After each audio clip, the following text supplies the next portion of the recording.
Hello there, parents and children. This week, we're heading off to space as we talk about and introduce the topic of space to the children for the next 3 weeks in the classroom. Each night, boys and girls, you'll be given a lovely book to read about space and lots of interesting facts within them. So please make sure parents to do bedtime story with them on the topic. We're looking at today just 5 questions. What is making me float? And that's the astronaut here up in space. What do astronauts do all day? And what's inside the space station here that we can see? And what's a galaxy? And we know that our galaxy is called the Milky Way. And there's many different types of galaxies. And I'll explain those in a moment. And what about this? What's this object here? And an important one that we talked about today before you went home, boys and girls, what are stars made of and what else is up there in space? So we talked about gravity, and boys and girls, if I was to throw this jar now and just drop it, gravity takes it straight back down to earth. It just falls with a plumb straight to earth. Isn't that right? So that's gravity. It's the force that's pulling us downwards and keeping us here rooted on earth. But what makes the astronauts then float up in space? We talked about that today. Yes, she's had many interesting ideas, but we know the answer is nothing, because on Earth things are pulled to the ground by a force called gravity. But there's very little gravity in space.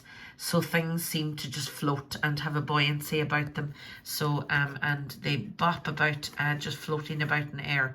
We talked about floating in the sea here down on Earth as well, that we can float on water if we're good swimmers. Isn't that right, boys and girls?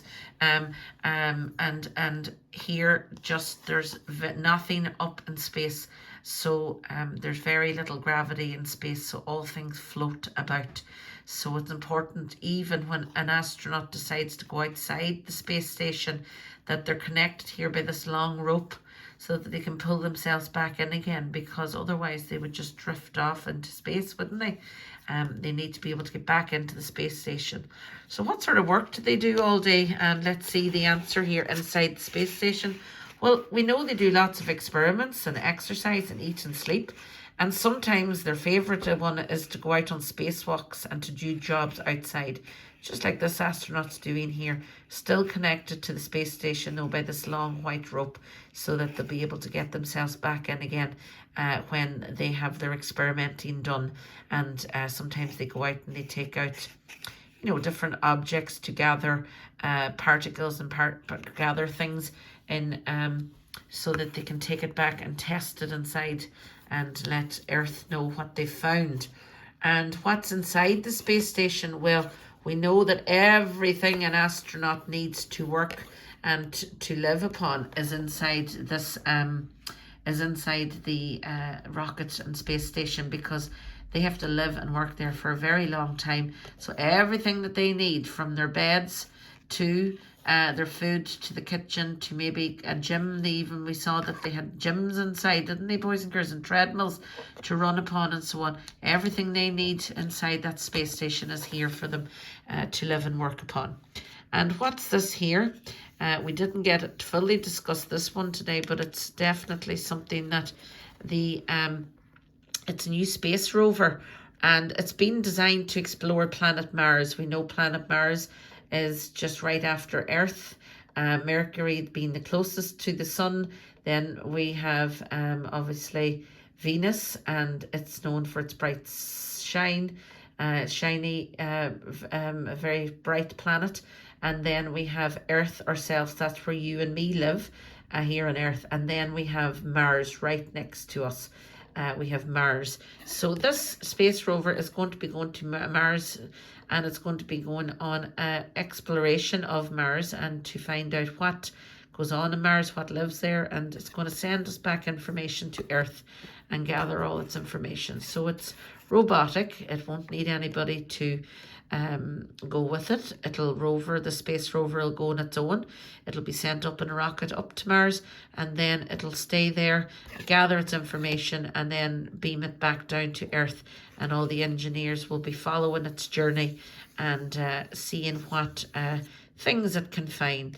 You can see its robotic arm on it here, and look, it's out gathering rocks on the Mars, and so on. Then what is a galaxy, boys and girls? Our galaxy is called the Milky Way, but we know there are many different types of galaxies. So a massive collection of star systems, gases, dust and dark matter is a galaxy. And galaxies come in some different shapes, and here are some of them. You've got the spiral one that looks like it goes round and round, and a regular one. It looks like a tooth there, doesn't it, boys and girls? A big molar tooth, but it's got an irregular shape. It doesn't have any set shape. And then you have the lenticular shape, which kind of looks like a space saucer, doesn't it? It looks like a space saucer there. Yes, we'll be making those in junk art later in the week. And then you have the elliptical one that is got a very kind of like an egg shape, there, ovally shape, but it's very interesting too. It looks like a bit like a cloud, but they're all very nice to look at. Now, we talked about stars and what stars are made of, boys and girls, and we do know now that it's just made of hot gases, isn't that right? Exploding hot gases that shine as they burn, and here they are shining. So our twinkle twinkle little star, every time we see it twinkling, we know that gases are exploding on the surface of the star, and they just shine as they burn, and that makes it bright and twinkly in the sky. And then what else is up in space? We do know, boys and girls, that there are lots of other different things up there, and many things that haven't been found yet. But look, more stars and planets and moons. There are lumps of rocks that are called asteroids, and there's lumps of ice called comets. And there's oodles of empty space, loads and loads and loads and loads of empty space. And we do know that scientists know that there's lots of invisible stuff there too. They call it dark matter or dark energy. The unknown, it's out there, and we know that there's dark spaces between all the planets up there. But we know that we have all of that going on up in space. And then, boys and girls, what can I see in the night sky? Well, unfortunately, if it's cloudy, you'll see nothing, isn't that right? But if it's not cloudy, boys and girls, we will see definitely the moon, and we'll see many stars, okay, and we'll see the Milky Way. Look at it there, all the Milky Way floating through the sky. It looks like a milky trail in the sky, so that's how we know that we're looking at the Milky Way. And we'll see some planets. They look like stars, but they're less twinkly. The planets don't sparkle like, because it's not exploding gases. The planets have less sparkle and they're less twinkly, so we kind of can tell the difference between some of the planets up in the sky. And what's the solar system? We know the solar system, boys and girls. I'm just going to flick it open here for you. It's the sun and the objects that move around it, including the Earth and 7 other planets. So here's the sun, the great big ball of blazing sun. And then we have got Mercury, then we've got Venus, and look, there's Earth, and there's Mars. And after Mars then, boys and girls, we've got Jupiter. So here's the Jupiter.